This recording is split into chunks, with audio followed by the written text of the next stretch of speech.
চুক্তি আছে, ইসরায়েলের সাথে চুক্তি আছে। ইসরায়েলের সাথে এই আরব আমিরাতের একটা চুক্তি ছিল আব্রাহাম অ্যাকর্ড।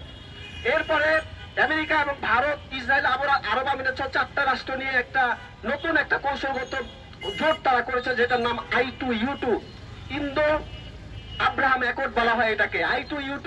এখানে ইন্ডিয়া, ইসরায়েল, আরব আমিরাত এবং ইউএসএ 4টা রাষ্ট্রের একটা জোট।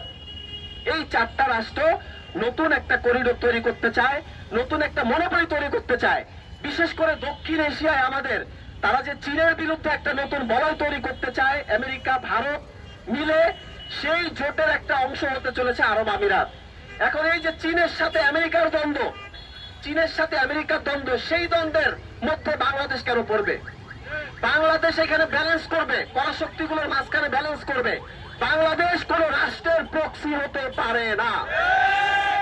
আমরা স্পষ্ট ভাষায় বলছি, ডিপি ওয়ার্ল্ড ভারতের সাথে কাজ করে, ইসরায়েলের সাথে কাজ করে, তাদের সাথে মারাত্মক রকমের মহারমাণিক সমঝোতা চুক্তি রয়েছে।